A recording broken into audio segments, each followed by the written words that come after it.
Доброе утро. Пожалуйста. Доброе утро. За прошедшую неделю в городе Якутске произошло 11 пожаров. Крупных пожаров не было. К сожалению, при пожаре погиб 1 человек. Значит, на сегодняшний день количество пожаров составляет 994, в прошлом году 283, гибель 15, в прошлом году 14, травмированных 14, в прошлом году 9. Работаем в штатном режиме. Доклад закончен. Спасибо. Пожалуйста. Доброе утро. За отчетный период инспекторским составом проведено планово 9 проверок, внепланово 8. Составлено протоколов о административных правонарушениях 7. На должностных лиц 2 на сумму 12 тысяч рублей, на индивидуального предпринимателя 1 на сумму 20 тысяч рублей, на юридических лиц 2 на сумму 300 тысяч рублей. Предупреждений на должностных лиц составлено 1, и на юридическое лицо 1. Продолжается проверка объектов жизнеобеспечения. Всего на сегодняшний день проверено 23 котельных. Также проводится проверка торговых и торгово-развлекательных центров. За неделю проверено 4 торговых центра. Доклад закончен. Пожалуйста. Доброе утро, уважаемые члены совещания. На территории города Якутска за неделю всего зарегистрировано 21 сообщение о преступлениях. Раскрыто 12. Из них тяжкие, особо тяжких 4, раскрыто 2. Из числа ранее совершенных преступлений раскрыто 29. Это 1 тяжкий вред здоровью, 4 грабежа, 15 краж, 5 мошенничества и 4 прочих преступления. Установлено лиц, совершивших преступления, 43. Из них ранее судимыми 18, женщинами 8 и 1 несовершеннолетними. Поступило сообщение о пропавших 5, в том числе несовершеннолетних 1. Без пропавших у нас установлено 9, 2 из которых объявлены были в течение недели. Несовершеннолетних установлено 5. Объявлено в розыск преступников 3, установлено 1. Из ранее объявленных в розыск установлено 4 преступника. Обнаружено трупов без видимых признаков насильственной смерти 2. Суицидов не зарегистрировано. По системе «Безопасный город» выявлено 3 факта административных правонарушений и раскрыто 1 преступление из ранее совершенных. По системе «Гражданин полиция» сообщение не поступало. За неделю отделами и подразделениями всего составлено административных протоколов 1536. В специальный приемник за неделю доставлено административно арестованных 55 человек. На 24 ноября всего содержится 34. В изоляторе временного содержания за неделю задержано 14. Из них арестовано 7, под домашним арестом 1, освобожден 1. Также у нас закончили проведение операции «Нелегал СНГ», «Быт», продолжается операция «Арсенал». За неделю на территории города Якутска было проведено 4 массовых мероприятия, 3 культурно-массовых, 1 спортивное, в которых приняло участие 2100 человек. На охрану общественного порядка было задействовано 34 сотрудников ОВД, 46 сотрудников Росгвардии, 65 работников ЧОП «Гром плюс» и 50 народных дружинный университет и 3 дружинника «Тигр». Доклад закончен. Доброе утро. Значит, оперативная обстановка на обслуживании объектов транспортного комплекса Якутского гарнизона осталась стабильной и находилась под постоянным контролем служб подразделений управления. Значит, также проводятся мероприятия, направленные на повышение уровня антитеррористической защищенности объектов транспорта, обеспечение общественного порядка и общественной безопасности на объектах транспортной инфраструктуры. Значит, проводятся оперативно-профилактические мероприятия на территории обслуживания. Сообщи, где торгует смертью, должник, багаж, курьер.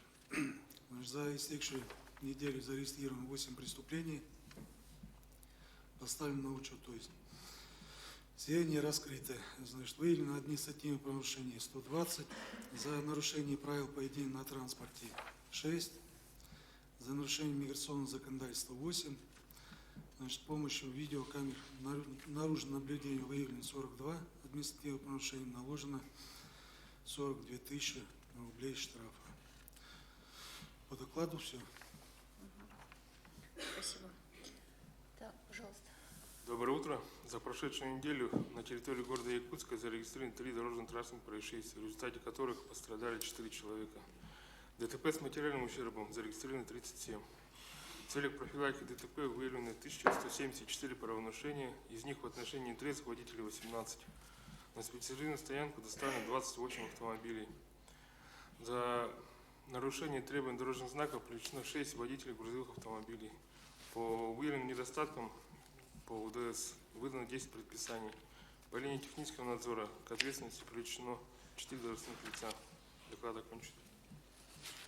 Так, 22 ноября, значит, проведено совещание по вопросу внесения изменений в конструкцию транспортных средств вот в части выхлопной системы автобусов. Да? И до 29 ноября, я так понимаю, что Косицкий вам должен внести, значит, предложение по определению материалов, формы, размеры патрубков. Да, должен быть. Вам должны внести. Да. Так. Здесь, значит, представители НКО «Союз Авто» присутствуют. Напомните, пожалуйста, Косицкому относительно того, что... Да? Кто руку поднимает? А, вы здесь? Ага. Какая сейчас вами работа проведена? А можно к микрофону?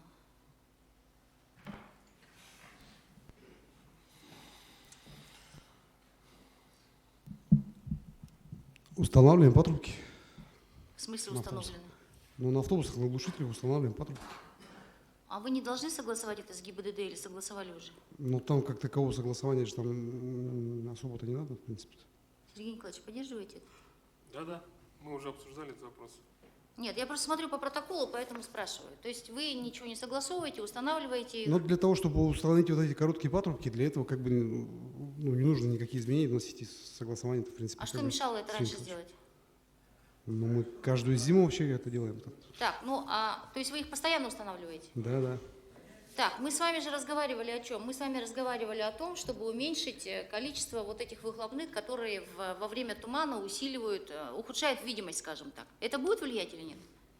Да, это будет, как бы дым будет рассеиваться в нижней части дороги. Как бы. Ну, потому что в прошлом году что-то незаметно было, чтобы что-то рассеивалось. Сейчас Ну. горожане опять начнут жаловаться. Они же еще стоят же на остановках, куда автобусы подъезжают, и дышат всем этим.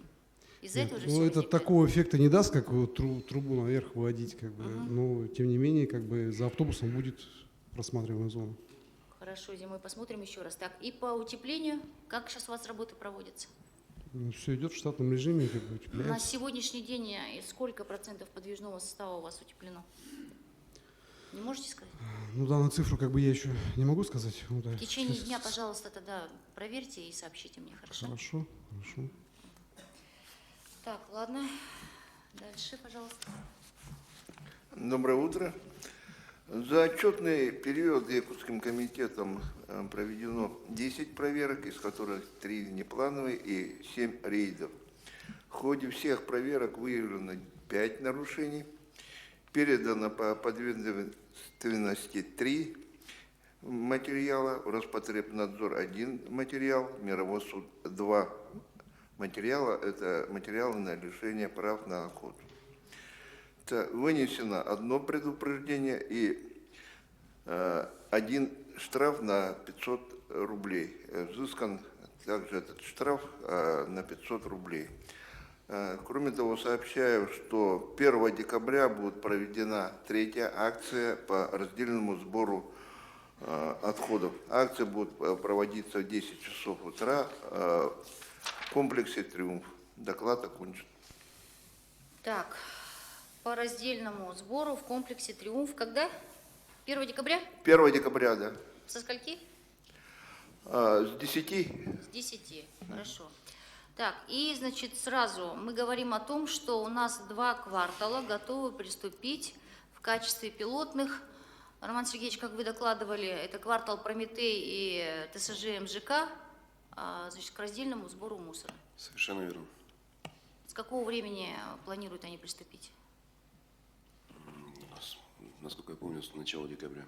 С начала декабря. Уточните, пожалуйста, это надо будет посмотреть, как они это собираются делать, и поговорить и с управляющими компаниями, и с операторами. Хорошо. Так, пожалуйста. Доброе утро. Эпидемиологическая ситуация по заболеваемости гриппом и ОРВИ в городе Якутске. За 46-ю неделю показатель заболеваемости ниже на 2,5%. недельного эпидемического порога. За 4 дня прошлой недели в городе Якутске показатель заболеваемости ниже эпидемического порога на 36,1%. В управлении в работе находится 1125 заключений по местам накопления твердых коммунальных отходов. Управлением за прошедшую неделю рассмотрено 22 дела об административном правонарушении в отношении 12 должностных лиц, 6 индивидуальных предпринимателей, 4 юридических лиц. Назначено 10 предупреждений и наложен административный штраф на общую сумму 391,5 тысячи рублей. Доклад окончен.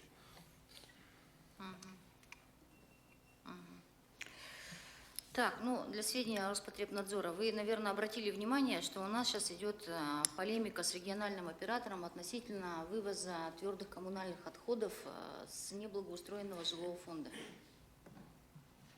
Значит, но, тем не менее, мы сейчас эту работу намерены продолжить, поскольку в протоколах регулятора, то есть в данном случае Госкомцен, у нас указывается на то, что объем оказываемых услуг по городу Якутску принят в соответствии с территориальной схемой обращения с отходами. Да? В территориальной схеме обращения с отходами, значит, том 1, книга 2, таблица 3.8. Значит, объем твердых коммунальных отходов с территории города Якутска, значит, там порядка 149 тонн, по-моему, в год выходит у нас, да, из расчета 320 тысяч населения. То есть, я все-таки настаиваю, что когда учитывали объем вывозимого мусора и в соответствии с этим, значит, рассчитывали экономические показатели предприятия, там доходность, то все 5-10, то рассчитывали из всего количества проживающих в городе Якутске, в том числе проживающих в неблагоустроенном жилом фонде. Якутской кассете вы здесь?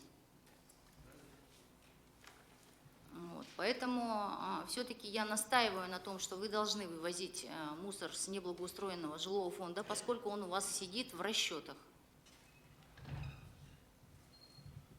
Что касается расчетов, в настоящее время вносятся изменения в территориальную схему Министерством жилищно-коммунального хозяйства. В том числе данная информация была донесена до регулятора Госкомценрека.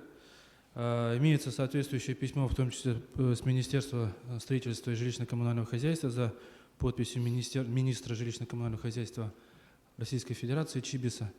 И там, получается, в настоящий момент имеется разногласия, поскольку министерство указывает то, что отходы с неблагоустроенной застройки не относятся к твердым коммунальным отходам. В связи с этим нами также был... Нет, ну вы же юрист, вы умеете читать документы. Это письмо за подписью Чибиса я тоже читала. И вы видите, что там речь идет только о жидких фракциях. Вы одно с другим не путаете. Сколько мы можем спорить? Нет, там в контексте указаны Так, мерзлые ну ладно, бытовые отходы. садитесь, пожалуйста. Я ваше мнение услышала. Значит, у меня складывается устойчивое впечатление, что, значит, и регулятор, и Министерство ЖКХ, которые должны за всем этим делом, значит, присматривать и контролировать, делают все возможное, чтобы исключить неблагоустроенный жилой фонд. Изначально вы его считали, почти год деньги с них собирали, а теперь, когда вам невыгодно стало, вы взяли их и выкинули. И то же самое... Я вам слова не предоставляю, садитесь, пожалуйста. И вообще эта позиция в отношении неблагоустроенного жилого фонда, аварийного жилого фонда, она, в общем, начинает напоминать геноцид. Из фонда капитального ремонта эти несчастные дома тоже выкинули. Видите ли, у них степень износа большая. Мусор мы, значит, оттуда вывозить не хотим. Капитальный ремонт мы там делать не хотим. И пусть эти люди выживают, как хотят. Такая позиция у нас, у республиканских органов. Так, пожалуйста, вы свободны.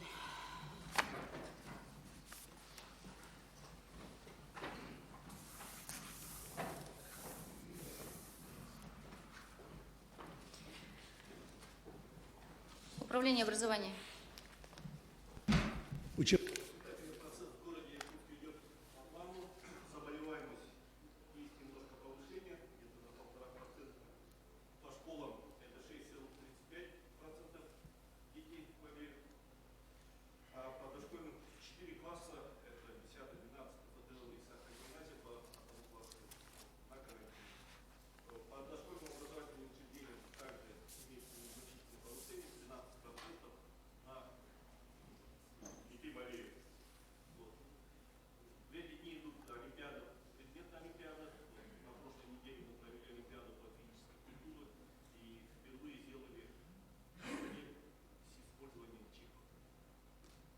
Мгм. Так, у нас с вами просят, значит, горожане, чтобы мы сделали прозрачной очередь на предоставление мест в детских садах.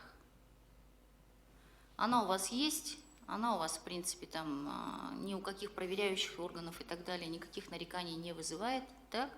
Ну, я думаю, что вам ничего не мешает разместить ее в открытом доступе, ну, в той степени, в которой разрешается в соответствии с федеральным законом о персональных данных. То есть мы не имеем права все данные человека, который состоит в очереди, раскрывать, но в той степени, в которой это возможно, пожалуйста, разместите. И сегодня, Жанна Викторовна, мы с вами тоже разговаривали про очередность, да? То есть вы раскрыли полностью очередь на получение земельных участков многодетными. Сколько, значит, у нас там человек состоит, в какой последовательности они состоят. И, соответственно, у вас, Жанна Викторовна, еще есть списки земельных участков, которые уже предоставлены. Так? Давайте мы сделаем следующим образом. У нас на сайте yakutsk.rf есть вкладка, которая называется «Горожанам». И давайте мы все эти списки очередности, ну и, кстати, департамент жилищных отношений по жилью тоже можно поставить, туда же все списки очередности вот в этой вкладке «Горожанам» сделаем.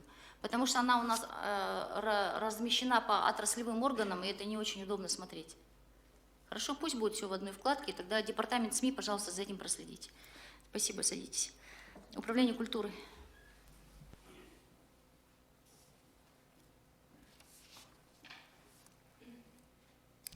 Уважаемые коллеги, у нас прямая финишная по «Зима начинается с Якутии». Вчера стартовал блиц-турнир по ледовым скульптурам на площади Орджоникидзе, и со вчерашнего дня, значит, наши горожане уже любуются интересными работами. Прибыло у нас 8 команд извне республики. Всего представлено будет 25 команд, и с сегодняшнего дня на ледовом городке в течение 5 дней будут очень хорошие работы выставлены по ледовым и снежным скульптурам. Также все мероприятия у нас пройдут. Основные — это «Триумф», «Строганина». На следующий день у нас подготовлено уже 19 команд, из них 17 точно выйдут на последний этап. Также в рамках фестиваля совместно с нашими коллегами мы готовим более 30 различного рода культурно-зрелищных программ. И хочу поблагодарить еще сегодня отдельно за корпоративный дух и поддержку нас Горстрой Индиева за помощь по Попкейту. Но я думаю, что мы в эти дни должны работать все управы и все административные наши структуры, все подразделения нашей окружной администрации очень четко, как единый кулак, как единая команда. Вот кратко все. Угу. Спасибо. Так, ДЖКХ.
Но не может быть заторможен, а он уже не исполняется.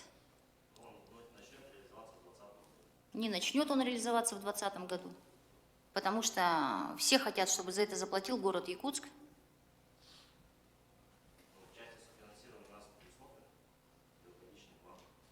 Кто расценки утверждал? Расценки утверждены постановлением правительства по предельной стоимости. Ну, смотрите, в этом году должны были сделать 5 домов, правильно? 14. Ну, 5 домов уже не сделали. Да, на 1 год не хватило. Да. И стоит еще сколько? 114 домов, правильно? Да. Расценки низкие, никто участвовать не хочет. Но в связи с этим приняли решение, то, что представители ЦК Транснефтегаза по 3 типовым домам рассмотрят действующую проектно-сметную документацию, выйдут на цену и вместе с министерством они будут отрабатывать ценообразование по увеличению предельной стоимости именно по этому. Так, мы должны принимать в этой работе самое активное участие, потому что вы понимаете, что это практически все жители города Якутск. Так? И преимущественно опять этот ветхий аварийный дом, даже если таковым он не признан. Так? Там 114 домов, они все каменные. Ну, вы же знаете, что... Я не понимаю, вот у меня ощущение, что вы со мной спорите о чем-то. Вы что мне хотите доказать? Что эти дома нормальные? Что они не ветхие, не аварийные? Раз. Вы же знаете о том, что у нас практически 50% всего многоквартирного жилого дома в Якутске по факту ветхие и аварийные. Знаете об этом? Так. Нет, что вы сейчас мне хотите доказать? Ничего я не просто... Я вам слово, вы мне предложение. Я вам слово, вы мне предложение. Вы хотите сказать, что у нас программа замены внутридомового газового оборудования хорошо идет? Нет, она вообще не реализуется. Ну вот, об этом же мы с вами и говорим. Нам необходимо в этом процессе очень активно участвовать, потому что, повторюсь, это преимущественно все наши дома, так? Ведь это городская программа по сути. И дома эти как бы не в самом лучшем состоянии. Почему я пытаюсь вам мысль продвинуть, но вы не даете мне сказать, да? Потому что, кроме всего прочего, когда там отключен газ и не работает внутридомовое газовое оборудование, то люди начинают переключаться на электрику, так? Электрика, соответственно, в этих домах тоже очень старая, что, в принципе, вызывает у нас с вами обеспокоенность. Так? Вот об этом речь. Хорошо. Ну, я думаю, что даже то софинансирование, которое у нас там заложено, это там порядка... 20 миллионов. Вот, этого же крайне недостаточно. Почему 20-то? 6,7, по-моему. Это на 3 года разбивка идет. Слушайте, я что вас пытать-то должна? Я же вам говорю, 6,7 на следующий год. Вы мне говорите 20. 20 миллионов. Ой, садитесь, пожалуйста, хорошо, ладно, давайте закончим это все. Так, кстати, не садитесь. Значит, по собакам. Проведите, пожалуйста, служебную проверку относительно, значит, отстрела животных. Вы видели в сетях фотографии убитых животных? Да. Вот. Это делать категорически запрещено действующим законодательством. Об этом мы все с вами знаем. Поэтому все эти данные возьмите, они все в сетях есть, и номера машин там есть, и где эти животные обнаружены.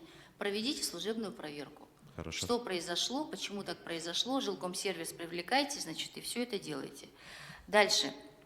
Вы должны в ближайшее время обосновать причины отказа городского округа город Якутск от исполнения полномочий, которые нам были переданы республикой. В части, значит, вот как раз отлова, содержания безнадзорных животных, бродячих животных. Якутская городская дума нас в этой позиции всецело поддерживает. Поэтому для того, чтобы внести на следующее заседание, это получается у нас 27 декабря, да? 25 декабря. 25 декабря Якутская городская дума должна принять такое решение. Крайний срок внесения документов у нас на сессию 25 декабря, 5 декабря. До 5 декабря мы должны все это внести. Хорошо? Ну, первое, это обоснование по количеству. То есть нам передали полномочия, а денег нам с вами не передали. Если изначально финансировали где-то порядка 12 миллионов, то, значит, теперь эта сумма там меньше 6 миллионов. Сколько там, 5? 5. В этом году у нас Ну, в 2 раза. 5643. Вот. Больше, чем в 2 раза нам уменьшили финансирование, но не только в этом году, и в предыдущие годы тоже уменьшили. В этой связи мы считаем, что исполнение переданных нам государственных полномочий невозможно. Возвращаем их обратно. Значит, вторая наша позиция заключается в том, что с 1 января вводится в действие новый федеральный закон, но никакие подзаконные акты для него не приняты. То есть должно было быть принято, и мы постоянно об этом говорим, 2 постановления Республики Саха-Якутия. Первое о, значит, работе приютов, и второе, собственно, правила отлова, содержания, там, вакцинации, иммунизации и прочего вот этих отловленных животных. Этих документов нет, остался месяц, и мы с вами вообще не понимаем, как мы будем работать. Я как понимаю, что лимиты на следующий год доведены в том же объеме 5, там, ну, меньше 6 миллионов. Там Да. менее 7, по-моему, 6,5, по-моему. 6,5, ну чуть увеличили, да? Ну на 6,5 миллионов город Якутск не может продолжать эту работу, поскольку в приюте собаки агрессивные должны содержаться пожизненно, так? Все отловленные собаки, они должны стерилизоваться, чипироваться. После стерилизации там 2 недели, ну мы постоянно об этом говорим, мы не можем это выполнять, поэтому мы вынуждены от этих полномочий отказаться. Так, это ваша тоже задача. Ну и, соответственно, вы видите нашу полемику с якутской косетями. Ваша позиция должна быть более четкой. Хорошо. Садитесь, пожалуйста. Так, Светлана Николаевна Василенко.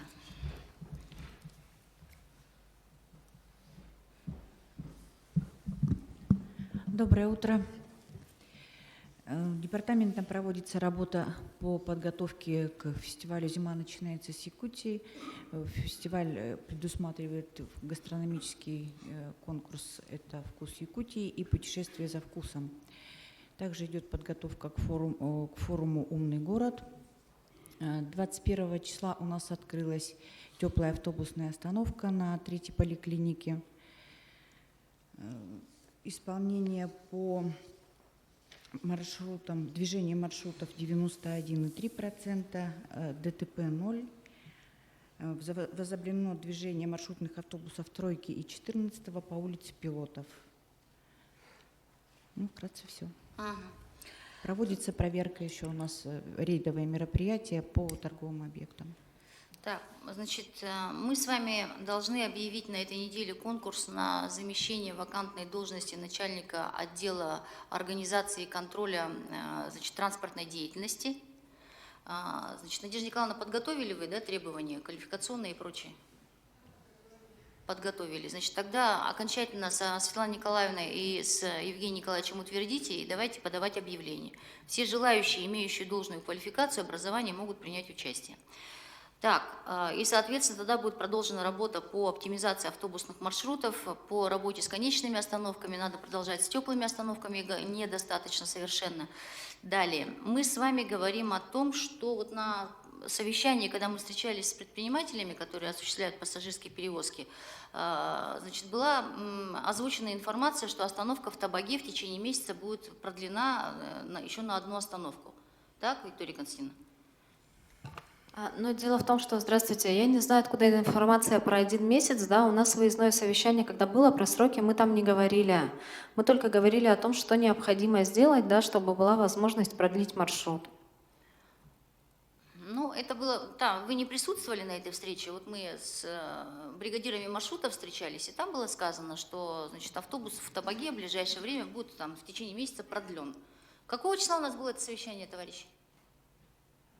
Ну, где-то в начале ноября, да?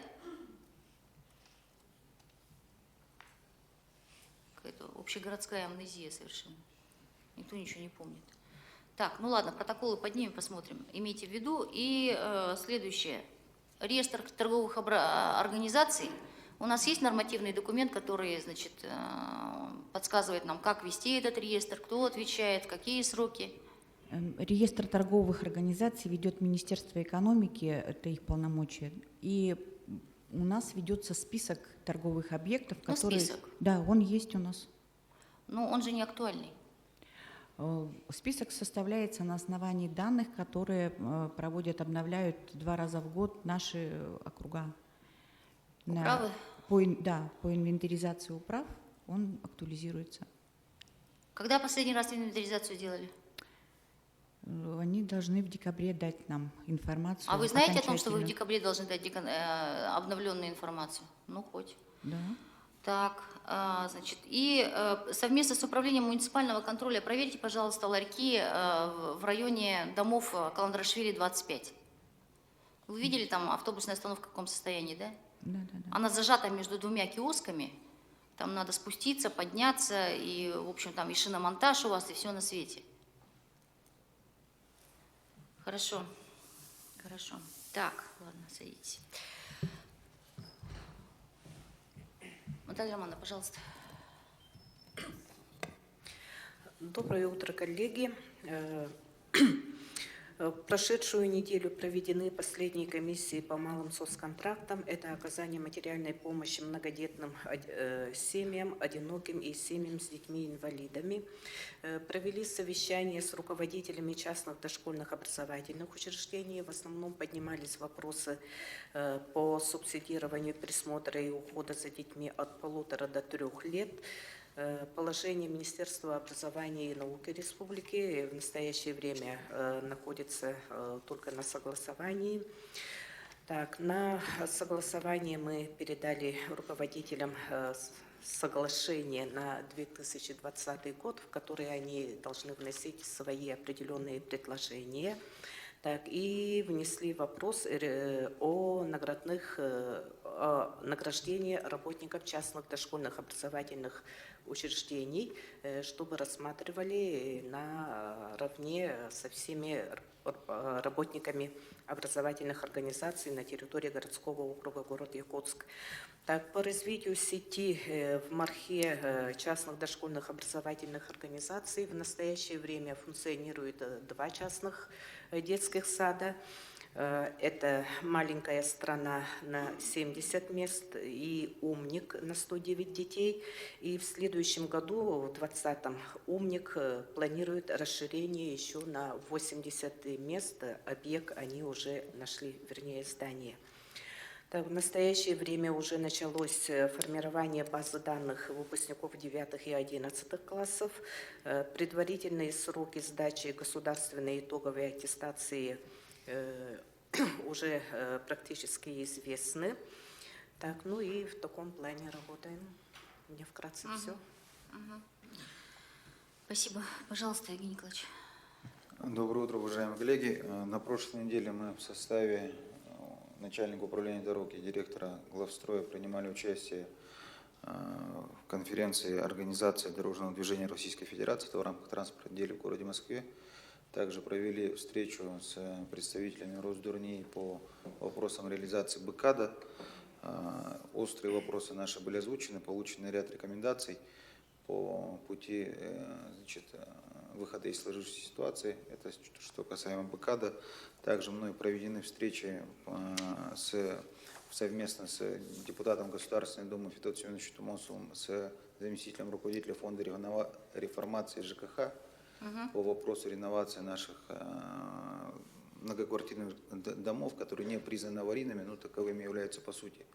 Значит, ну, в том числе 17-й квартал. Ну, в частном случае 17 квартал осмотрели в целом ситуацию по 1135 домам, которые у нас на территории города.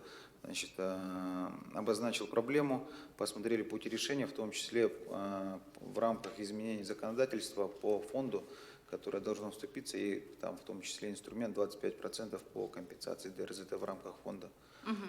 Значит, после этого Федот Семенович провел встречу с Александром Сергеевичем, и ну, он сейчас прилетел тоже сюда, в Якутске, должны, по идее, встретиться с республиканскими властями, чтобы обсудить совместную реализацию этого вопроса. Значит, принял, один день отработал в департаменте градостроительства Москвы. Можно на этом еще остановиться немножко, да? Они поддерживают вот вообще нашу идею, вот каким образом мы собираемся двигаться? Отчасти, потому что позиция фонда такова, что 1 миллион 100 тысяч квадратных метров уже определено на республику. Это максимальный объем из всех регионов, которые сейчас участвуют в программе. И дополнительное увеличение на республику невозможно, но фонд говорит, что в рамках тех денег, которые выделены на республику, у вас сейчас вы можете там их изменить, перераспределить в случае возникновения Не, экономики. ну понятно, что перераспределять никто ничего не будет, если только кто-нибудь не провалится немножко. Да, ну то есть фонд... Но нас это не спасет. У нас же объем-то такой огромный. Мы даже если весь бюджет этого заберем республики, нам все равно не хватит. Нам надо каким-то другим путем идти. Да, нам нужно идти другим путем. Но, тем не менее, вот эти вот изменения новеллы в части субсидирования застройщиков, участвующих в ДРЗТ, с этого фонда в случае возникновения экономии, это может являться для нас, в частности, очень сильным подспорьем. А с какого периода это начнет работать? В первом чтении законопроект принят. Когда они планируют его принять? До конца года? До конца года, наверное. Ну, вот тут я не могу сказать, как у них пройдет. Ну, понятно, понятно. Угу. Хорошо, спасибо. Ну и, значит, отработал в департаменте градостроительства Москвы вопрос по самостроям, изучил московский опыт, совместно с коллегами посетили площадку реновации московской и провели вопросы по изменению ПЗЗ, ПМТ, каким образом это делается в Москве. Ну, то есть вот та идея, которая идет для изменяем ПЗЗ промышленных участков, взамен получаем для города квадратные метры, либо землю у частных застройщиков для реализации наших социальных обязательств. У них есть какой-то нормативный документ, на основании Да, у которого них они договорные отношения, то есть мы меняем, Москва меняет промзону, 10% от строимых площадей они получают для своих социальных нужд. Ну, то есть то, что мы пытаемся сейчас внедрить, у них уже как бы документально закреплено. Да, это ну, и замечательно. хорошая практика. Посмотрел, И как это замечательно, делается. без всяких, чтобы этих договоренностей. А то мы же как будто просим, дайте городу, дайте городу. А Это там можно как делать. положено и все, да? Да. Так, хорошо. Вот, ну, значит, стройблок в это время отработал в штатном режиме, на пульсе держал, все нормально. Хорошо. Я вчера разговаривала с министром транспорта относительно вот ситуации, как мы будем, значит, принимать дороги. Значит, вы буквально сегодня, завтра должны будете на уровне заместителя министра Владимирова это отработать для того, чтобы нам выдать цифру потребностей в декабре 2019 года. Поскольку на сегодняшний день подрядчики у нас с вами очень плохо сдают закрывающие документы, Да. нам нечего предъявить сейчас к оплате совершенно, потому что документов нет. Так, технический совет у вас завершающий на этой неделе будет? Ну, проведем, конечно, да. Алексей Михайлович, когда мы его проведем?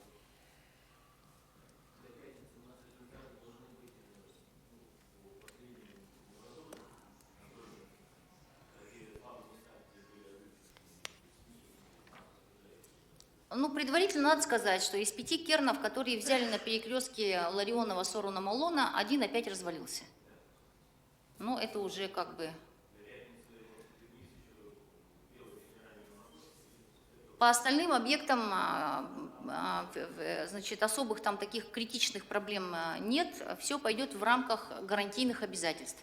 Такое решение принято. Вот единственное, что вам надо будет сейчас по этому участку решить, исключать его из вида выполненных работ, либо же как.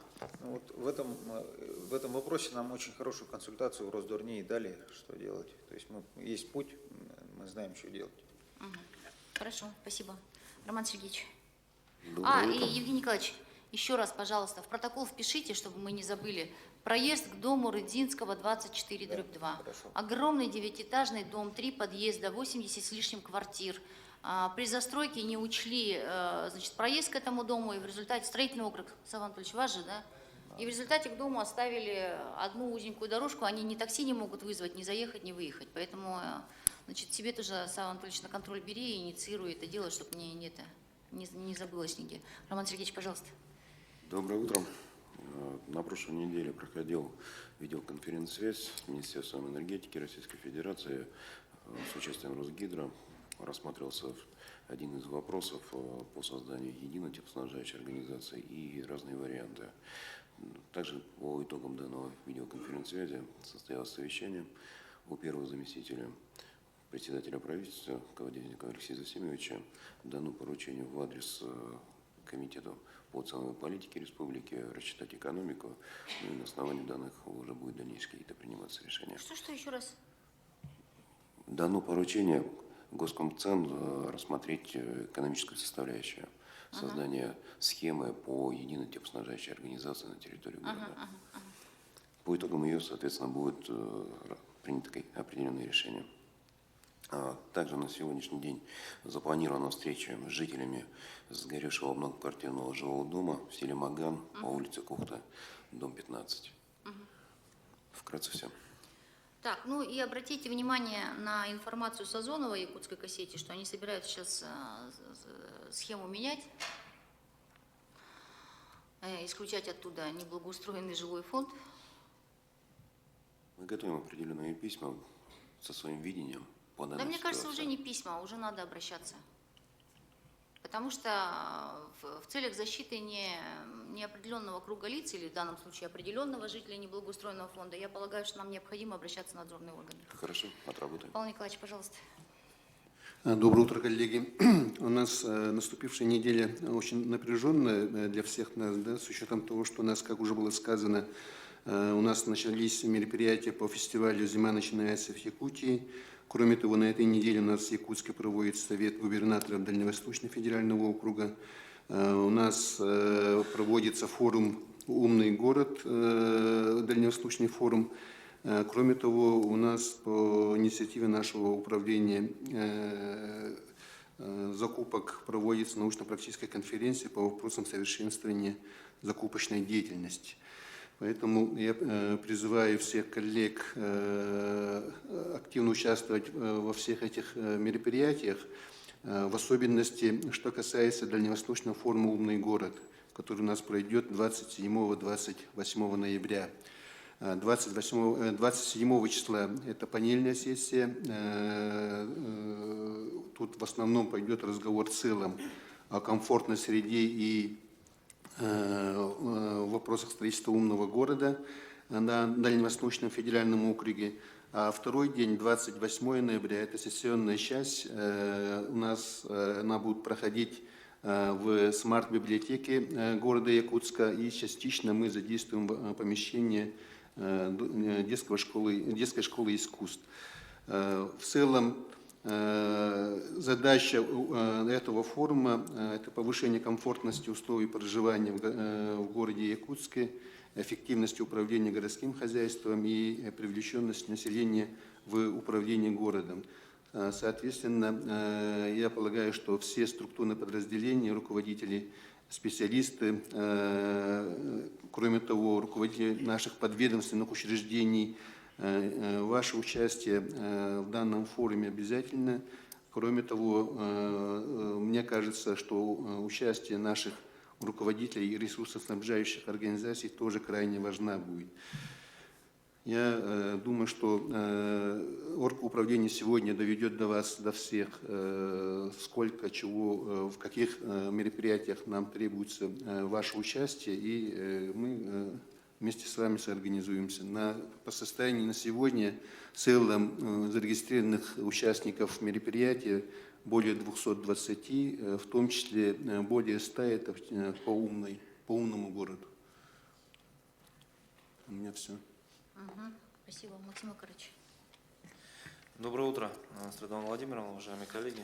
Значит, по предыдущей неделе мы проводим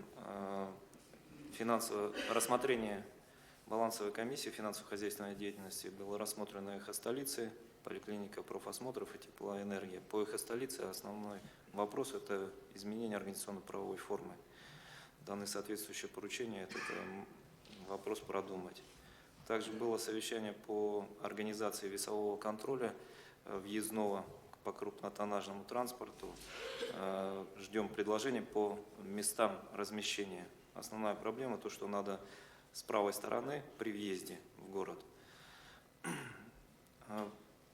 Продолжаем работу по инвентаризации оплаты труда. В связи с этим мы рассмотрели некоторые вопросы проверки. Разные у нас моменты по начислению заработной платы, по-разному оно происходит. У нас изменено положение об оплате труда. Многие уже ГРБС и руководители учреждений с ним ознакомились, начинают писать письма о том, что необходимо увеличить фонд оплаты труда и так далее. Я хочу сказать, что эта работа нами будет продолжена в течение декабря и января месяца.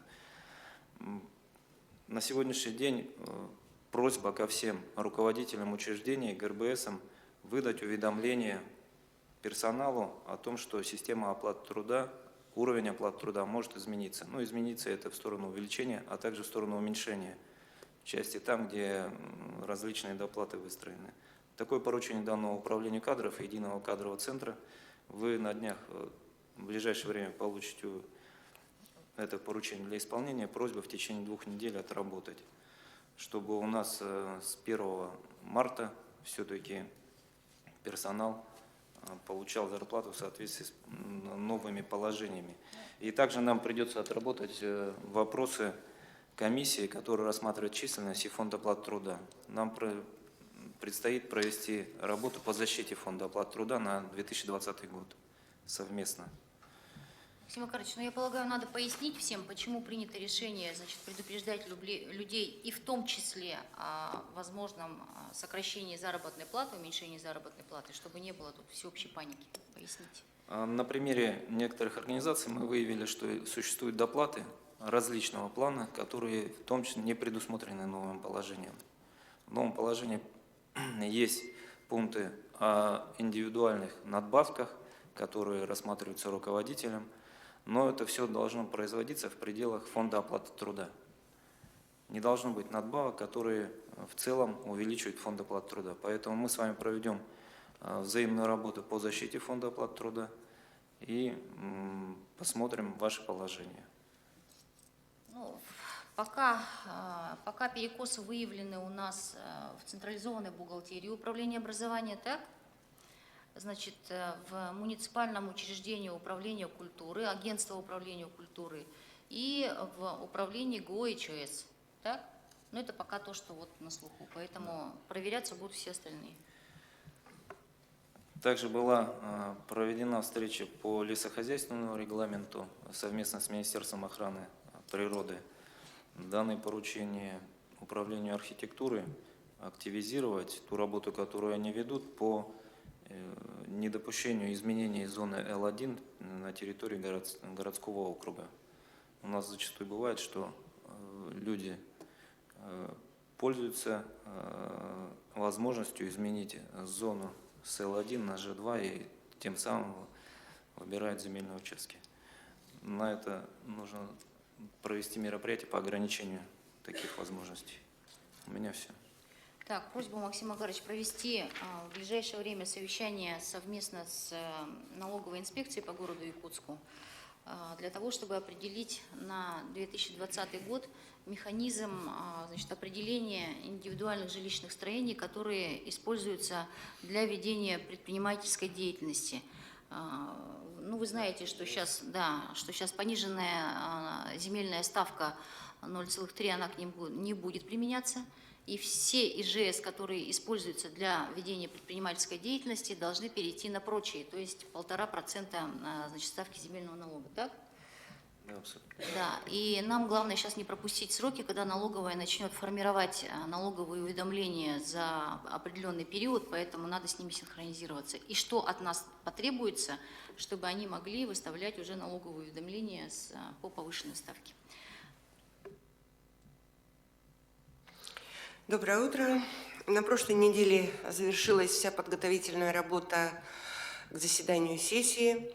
27 ноября в среду в 10 часов в Большом зале состоится заседание 11-й сессии Якутской городской думы.